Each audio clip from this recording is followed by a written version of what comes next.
കാണൂ പരസ്യരഹിതമായ ഏറ്റവും പുതിയ എപ്പിസോഡുകൾ. കമലേച്ചി, എന്തെങ്കിലും ബുദ്ധി ഉപയോഗിച്ച് കമലേച്ചി തന്നെ ആ ബില്ലടയ്ക്കണം.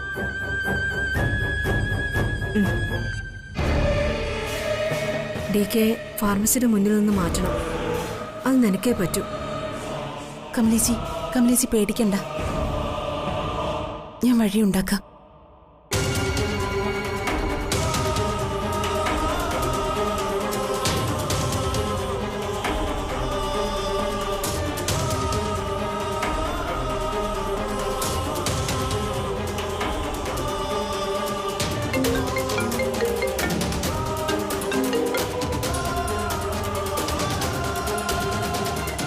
ഹലോ ഹലോ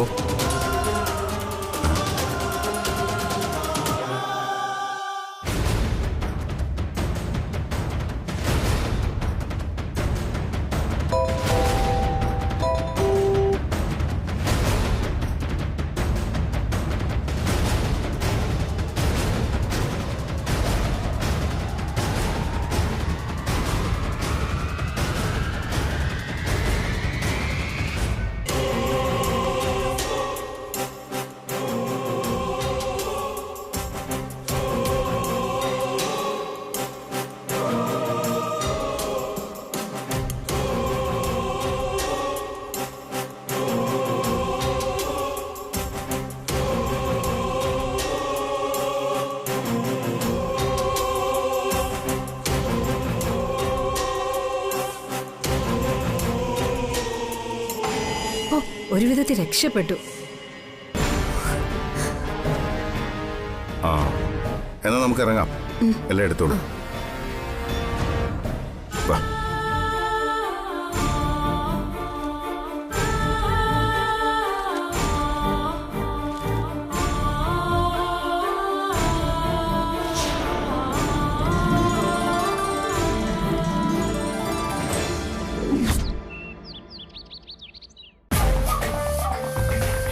എന്തോ കാര്യമായിട്ട് പറ്റിയിട്ടുണ്ട്. എനിക്ക് തോന്നുന്നു DK അവൾ അവിടുന്ന് ഇറക്കി വിട്ട് കാണുന്ന. മായച്ചിക്ക് അങ്ങനെ തോന്നിയില്ലേ? ഇറക്കി വിട്ടതാണോ അതോ ഇറങ്ങി പോന്നതാണോന്ന് നമുക്കറിയില്ലല്ലോ. അതറിയണമെങ്കിൽ DKയും ഹരിപ്രിയയും തിരിച്ചു വരണം. എന്നെ തല്ലണ്ട അമ്മാവാ, ഞാൻ നന്നാകൂലെന്ന് പറഞ്ഞ പോലെ നിങ്ങളുടെ കാര്യം. അതിന് ഞങ്ങൾ എന്ത് ചെയ്തു? എന്തിനാ എന്തെങ്കിലും ചെയ്യുന്നേ? ഇങ്ങനെ ഒരു ഏഷണി പറഞ്ഞ പോരെ. ആരാടി ഏഷണി പറഞ്ഞത്? ദേ അഹങ്കാരം പറഞ്ഞാലുണ്ടല്ലോ. നീ ആരാന്നാ നിന്റെ വിചാരം? നീ ഞങ്ങളുടെ അനിയത്തിയാ, അത് മറക്കരുത്. ഒരു വീട്ടിൽ എന്തെങ്കിലും കുഴപ്പങ്ങൾ ഉണ്ടെങ്കിൽ അവിടെയുള്ള രണ്ടുപേര് തമ്മില് അതിനെക്കുറിച്ച് സംസാരിക്കുന്നതില് എന്താ തെറ്റ്? ഹരിപ്രിയെ ഹോസ്പിറ്റലിലാക്കിയത് ജ്യോതിയല്ലേ? എന്നിട്ട് ഹരിപ്രിയ ഇല്ലാതെ ജ്യോതി മാത്രം തിരിച്ചു വന്നു. അതെ, അതന്നല്ലേ ഞാനും പറഞ്ഞു വന്നത്. വിഘ്നേഷിന്റെ അടുത്താണ് ഹരിപ്രിയ എന്ന് ജ്യോതി മാത്രം എങ്ങനെ അറിഞ്ഞത്? അതാ പറഞ്ഞത്, അതിലൊരു അസാധാരണത്വം ഇല്ലേ? ഇനി സത്യം എന്താണെന്ന് അറിയണമെങ്കിൽ എന്തായാലും അവരിവിടെ എത്തണം.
ബേട്ടി, ഇപ്പൊ എങ്ങനെയുണ്ട്? കുഴപ്പമൊന്നുമില്ല അമ്മേ. ജ്യോതി എന്നെ രക്ഷിച്ചത്. അതെ, വിശേഷങ്ങളൊക്കെ പിന്നെ പറയാം. ഇപ്പൊ തൽക്കാലം വിശ്രമിക്കും. കമലെടുത്തി ആ ഷീറ്റൊക്കെ ഒന്ന് വിരിച്ച് റെഡിയാക്കാവോ? ഹരിപ്രിയക്ക് കുടിക്കാൻ എന്തെങ്കിലും എടുക്കട്ടെ? നല്ല ചൂടോടെ ഒരു ചായ എടുത്തോ. വാ ഹരിപ്രിയ. മോള് ചെല്ല്.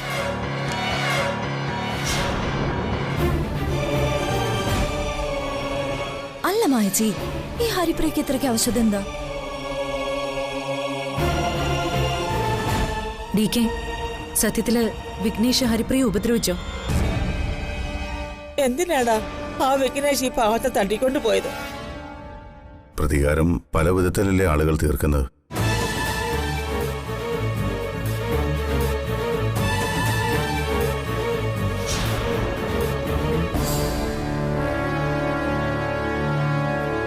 അല്ല മായച്ചി, ഈ ഹരിപ്രിയയുടെ കാര്യത്തിൽ ജ്യോതിക്ക് എന്താ ഇത്ര പെട്ടെന്നൊരു താല്പര്യം വന്നത്?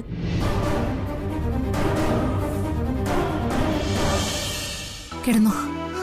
വേണ്ട, കുറച്ചുനേരം ഇരിക്കണം. ശരി. വാ.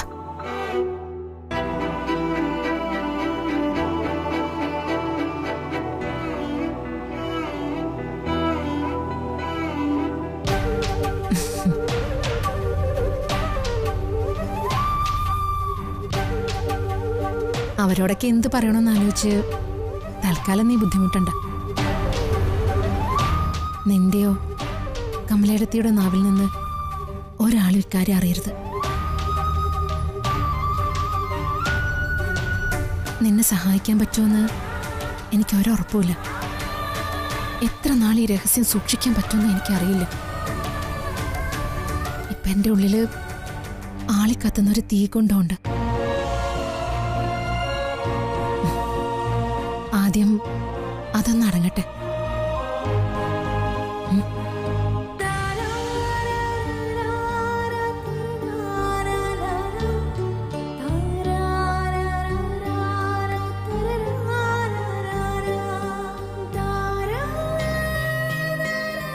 അവള് പറഞ്ഞതാ ശരി. അവൾക്കത് താങ്ങാൻ കഴിയില്ല. സത്യം അത്രയ്ക്ക് അവളെ പൊള്ളിച്ചിട്ടുണ്ട്. എനിക്കവളെ മനസ്സിലാവും. എത്രയോ കാലമായി ഇതേ തീക്കുണ്ടം എന്റെ മനസ്സിൽ ആളിക്കത്താൻ തുടങ്ങിയിട്ട്. ഒരേ തൂവൽ പക്ഷികളാ ഞങ്ങൾ രണ്ടും. എന്തായിരിക്കും ജ്യോതിയുടെ തീരുമാനം? സത്യം വെളിപ്പെട്ടു പോയി. ഇനിയാണ് ഞാൻ ശരിക്കും അഭിനയിക്കേണ്ടത്, അല്ലേ കമലേച്ചി?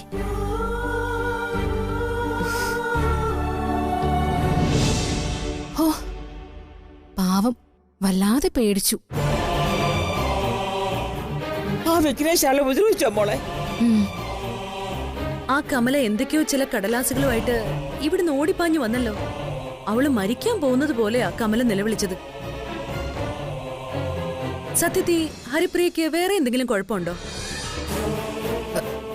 ഇനി തൽക്കാലം ആരും അവളെ ഒന്നും ഓർമ്മിപ്പിക്കാൻ നിൽക്കണ്ട, കേട്ടല്ലോ? അവന്റെ കൈ പെട്ടപ്പോ അവളുടെ നില അങ്ങ് തെറ്റിപ്പോയി. ഹരിപ്രിയ ബ്ലഡ് വോമിറ്റ് ചെയ്തു എന്ന് പറഞ്ഞ ശരിയാണോ? ആര് പറഞ്ഞു? ഏയ്, ആ കേട്ടതൊന്നും ശരിയല്ല. ഞാൻ ചെല്ലുമ്പോ ചുമ്മാ ബോധം കെട്ടി കിടക്കുമായിരുന്നു. ചിത്ര, അവക്ക് കുടിക്കാൻ നീ കുറച്ച് പൊടിയരിക്കഞ്ഞി ഉണ്ടാക്കും. പൊടിയരിക്കഞ്ഞിയോ? ആ, അത് സാധാരണ രോഗമുള്ളവർക്ക് ക്ഷീണം മാറാൻ കൊടുക്കുന്നതല്ലേ. ഹരിപ്രിയക്ക് നല്ല ഫുഡ് കൊടുത്തൂടെ? അവൾക്ക് രോഗം ഉണ്ടായതുകൊണ്ടല്ല. ഇപ്പൊ രോഗം ഉണ്ടായാലേ ക്ഷീണം ഉണ്ടാവുള്ളൂ എന്നുണ്ടോ? ബേട്ടി, നീ കഞ്ഞി ബേക്ക് ചെയ്ത് കൊടുക്ക. എന്തായാലും അവള് ഹോസ്പിറ്റലിൽ നിന്ന് വന്നല്ലേ ഉള്ളൂ.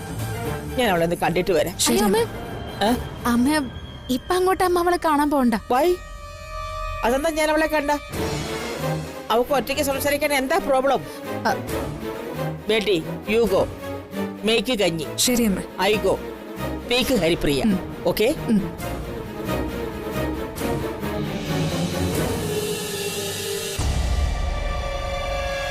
നിനക്കെന്താ ഒരു വെപ്രാളം? എന്ത് വെപ്രാളം? സാധാരണ എന്തെങ്കിലും കള്ളത്തരം കാണിക്കുമ്പോഴാ ഇങ്ങനെ വെപ്രാളപ്പെടുന്നത്.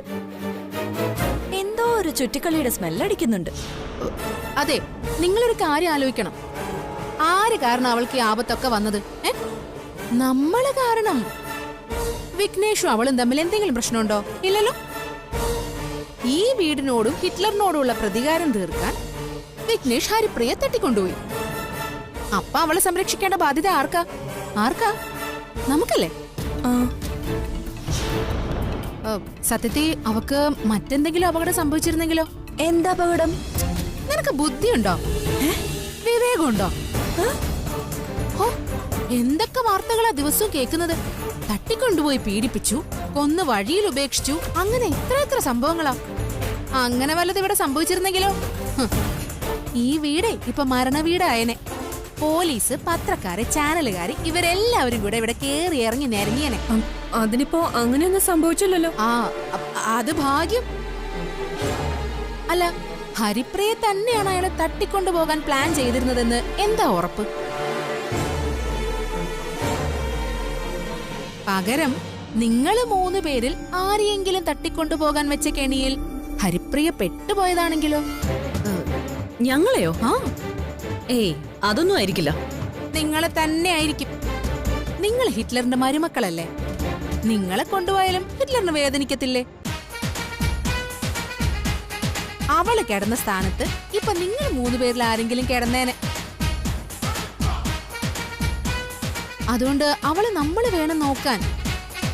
ഈ വീടിനോടും നിങ്ങളോടൊക്കെയുള്ള കടമ കൊണ്ട് ഞാനിതങ്ങ് ഏറ്റെടുത്തു. അത്രേ ഉള്ളൂ. കഞ്ഞിയെങ്കിലും ഉണ്ടാക്കി കൊടുക്കാനുള്ള മര്യാദ കാണിക്ക് ചിത്രേ. അല്ല, നീ എവിടെ പോന്നു? ഞാനിപ്പോ വരാം.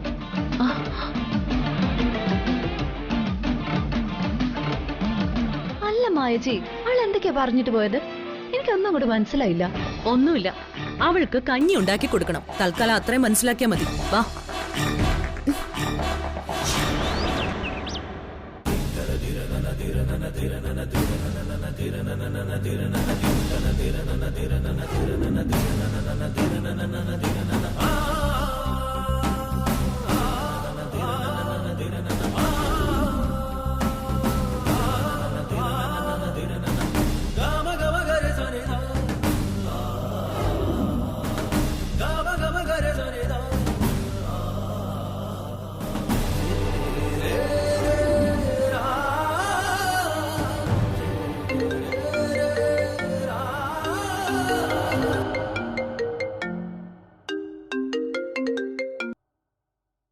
ഹലോ. എടോ, ഒരു സർപ്രൈസ് ഉണ്ട്. സർപ്രൈസോ? എന്ത് സർപ്രൈസ്? ഇതുവരെ നമ്മൾ അന്വേഷിച്ചു കൊണ്ടിരുന്നത് ആരെയാണ്? അയാൾ നമ്മളെ വലയിൽ വീണു.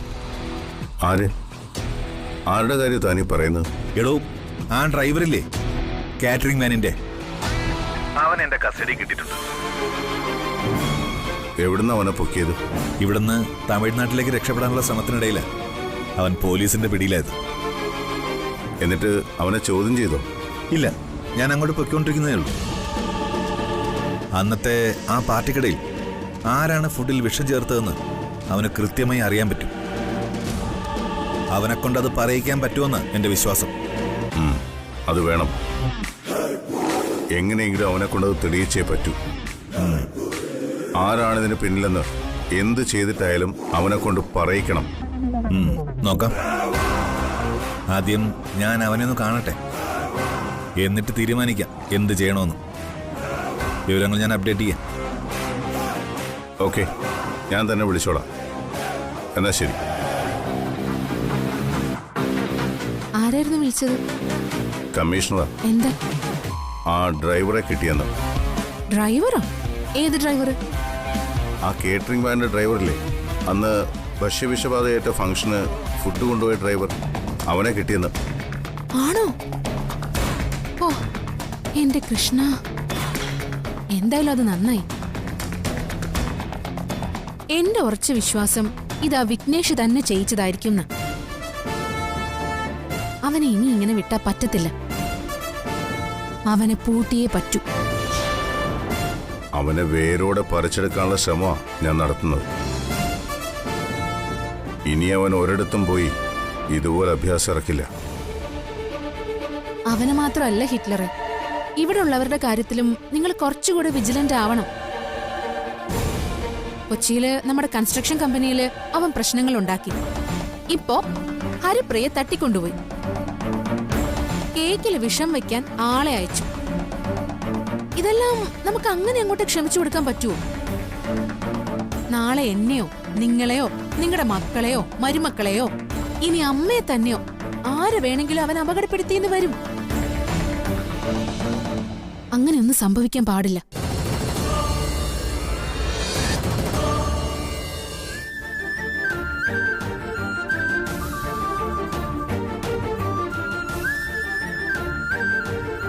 ബേട്ടി, സംഭവിച്ചൊന്നും ഒട്ടും ഹാപ്പി അല്ല. ആ വിഘ്നേശ് നിന്നെ ഉപദ്രവിക്കുന്ന ആര് കണ്ടു? അതൊന്നും സാരമില്ലമ്മേ. അല്ല, നിനക്ക് വേറെന്തെങ്കിലും അസുഖമുണ്ടോ മോളെ? ഏയ് ഇല്ല. ആര് പറഞ്ഞു? അല്ല, അമ്മ എന്താ അങ്ങനെ ചോദിച്ചേ? അല്ല, ആ കമലയുടെ കരഞ്ഞു വിളിച്ചുള്ള ഓട്ടവും ഏതോ ആശുപത്രിയിലെ കടലാസും അതൊക്കെ കൂടി കണ്ടപ്പോ എനിക്ക് അങ്ങനെയൊക്കെ തോന്നി. അതോ, അത് ഇടയ്ക്കൊരു പനി വന്നായിരുന്നു. ഓ, ഇപ്പോഴത്തെ വൈറൽ പനിയല്ലേ അമ്മേ? സംഗതി ഇത്തിരി സീരിയസ് ആയി പോയി. ഓ, അതുകൊണ്ടാ എനിക്ക് എന്തെങ്കിലും പറ്റുമ്പോ കമലേച്ചിക്ക് ഇത്ര വെപ്രാളം. എന്നോടുള്ള സ്നേഹ കൂടുതലാ എല്ലാത്തിനും കാരണം. നിന്റെ ചേച്ചിയും ഇതുപോലെ തന്നെയായിരുന്നു. ആരെയും വേദനിപ്പിക്കുന്ന തരത്തിൽ ഒരു വാക്കുപോലും പറയില്ല. പക്ഷെ എത്രയും പെട്ടെന്ന് ദൈവം അവളെ തിരിച്ചു വിളിക്കുമെന്ന് ആരും വിചാരിച്ചില്ല. എന്റെ മോന്റെ ലൈഫിന്റെ ലൈറ്റായിരുന്നു അവള്. അവള് പോയതോടെ അവൻ ആകെ തകർന്നു. ഇപ്പോ ജ്യോതി വന്നപ്പോഴാ അവന്റെ ലൈഫ് ഒന്ന് പച്ച പിടിച്ചത്. എനിക്കറിയാം. എന്നാലും എപ്പോഴെങ്കിലും സുപ്രിയ തിരിച്ചു വന്നിരുന്നെങ്കിലെന്ന് അമ്മ വിചാരിച്ചിട്ടുണ്ടോ? ആദ്യമൊക്കെ അവനെ പോലെ ഞാനും വിശ്വസിച്ചിരുന്നു എന്നെങ്കിലും അവള് തിരിച്ചു വരുമെന്ന്. പക്ഷെ മരിച്ചവരെങ്ങനെ തിരിച്ചു വരാനാ? അല്ല മോളെ, ഇപ്പൊ ജ്യോതിയല്ലേ അവനെല്ലാം. സുപ്രിയേക്കാൾ കൂടുതൽ അവനിപ്പോ ലവ് ചെയ്യുന്നതേ ജ്യോതിയാ.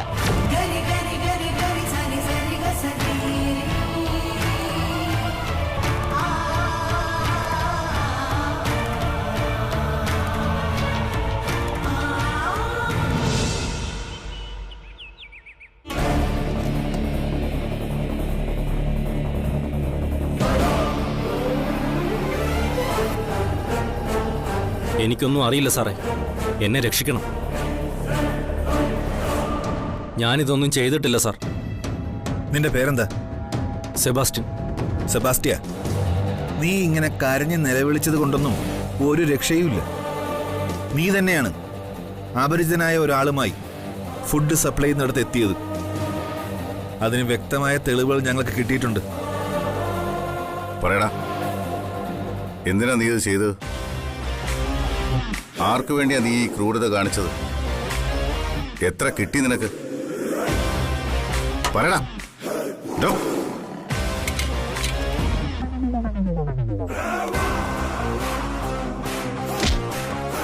രണ്ട് ജീവൻ ഇല്ലാതാക്കിയാണ് നീ എത്ര വാങ്ങിയെന്നോ? ആ പാപത്തിന്റെ പണം കൊണ്ട് നീ എന്താണ് നേടാൻ പോകുന്നത്? നോ, ഇത് പോലീസ് ഓഫീസാ, അത് മറക്കരുത്. സത്യം പറഞ്ഞില്ലെങ്കിൽ നിന്നെ ഇതിനകത്തിട്ട് ചവിട്ടി കൂട്ടും. കൊലക്കേസ് 2 എണ്ണം അതിന്റെ തലയിൽ കയറാൻ പോകുന്നത്. ഒന്നിൽ കൊലക്കേസ്, അല്ലെങ്കിൽ ആയുഷ്കാലം മുഴുവൻ ജയിലിൽ. അതിനകത്ത് ഒടുങ്ങി തീരും നീ. പറടാ. എന്റെ പൊന്നു സാറേ, ഞാൻ പറയാം, എല്ലാ സത്യവും ഞാൻ പറയാം. എനിക്ക് അയാൾ 50,000 രൂപ തന്നു. ആര്? എന്തിന്? ഉപേന്ദ്രൻ എന്ന പേര് പറഞ്ഞത്. ഉപേന്ദ്രൻ? അവൻ എന്താ നിന്നോട് ആവശ്യപ്പെട്ടത്? പാർട്ടിക്ക് ഫുഡ് സപ്ലൈ ചെയ്യുന്നിടത്ത് ഫുഡ് സപ്ലൈ ചെയ്യുന്നവരുടെ അടുത്ത് എത്തിക്കണമെന്ന് പറഞ്ഞു. പുറത്തുനിന്ന് ആരെയും അകത്തേക്ക് കടത്തിവിടില്ലായിരുന്നു. എൻ്റെ കൂടെ ആകുമ്പോൾ ആരും സംശയിക്കില്ലല്ലോ. അയാളാണോ ഫുഡിൽ വിഷം ചേർത്തത്? എനിക്കറിയില്ല സാർ, ഞാൻ കണ്ടില്ല. ഞാൻ അയാളെ അവിടെ കൊണ്ടുവിട്ടിട്ട് തിരിച്ചു വന്നു. എന്തായിരുന്നു അയാളുടെ വേഷം? ഫുഡ് സപ്ലൈ ചെയ്യുന്ന സ്റ്റാഫിന്റെ അതേ വേഷം ഞാൻ കൊടുത്തു സാർ. ഇടോ മഹാഭാവി, 50,000 രൂപയ്ക്ക് കൂടെ നിന്ന് ചതിക്കാൻ നിനക്ക് എങ്ങനെ മനസ്സ് വന്നടാ? എത്ര തവണ ഫുഡ് കൊണ്ടുപോയി നീ നിന്റെ വീട്ടിലുള്ളവർക്ക് കഴിക്കാൻ കൊടുത്തിട്ടുണ്ട്. എന്നിട്ടാണോ നീ ആ ആർക്ക് വേണ്ടിയാ ഉപേന്ദ്രൻ ഇത് ചെയ്തത്? അറിയില്ല സർ. സർ, ഇയാളുടെ കോൾ ഡീറ്റെയിൽസിൽ ഉപേന്ദ്രൻ എന്ന് പറയുന്ന ഒരാളുണ്ട് സർ. എത്രയും പെട്ടെന്ന് അയാൾ എവിടെയുണ്ടെന്ന് കണ്ടെത്തണം. ശരി സർ. ഉടൻ അറസ്റ്റ് ചെയ്യണം. Yes sir. ഓക്കെയോ? ഡിക്കേ, ഇവന് മുന്നിൽ ആരൊക്കെയാണെങ്കിലും അവനെ പൊക്കിയിരിക്കും. ഇപ്പൊ താൻ ചെല്ല്.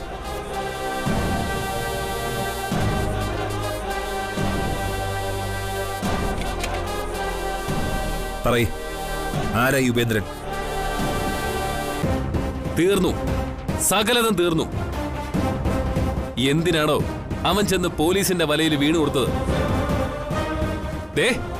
അവൻ എന്തെങ്കിലും വായ തുറന്ന് പറഞ്ഞു പോയാൽ പിന്നെ എല്ലാം നമ്മുടെ തലയിൽ തന്നെ വരും. പേടിക്കണ്ട, അങ്ങനെ ഒരിക്കലും സംഭവിക്കില്ല. എടോ, തന്റെ ആളാണ് അവനുമായിട്ട് ബന്ധപ്പെട്ടത്. ഒരിക്കൽ ഫോണിൽ താൻ അവനുമായിട്ട് സംസാരിക്കുകയും ചെയ്തു. അന്വേഷണം നടത്തുന്ന പോലീസുകാരന് എന്തെങ്കിലും സംശയം തോന്നിയാൽ അവനിലൂടെ തന്നിലേക്ക് എത്താൻ അധിക സമയമൊന്നും വേണ്ട. അങ്ങനെ വരില്ല. അവൻ ഒരിക്കലും എന്റെ പേര് പറയാൻ പറ്റില്ല. ഞാൻ ആരാണെന്ന് പോലും അവൻ അറിയില്ല.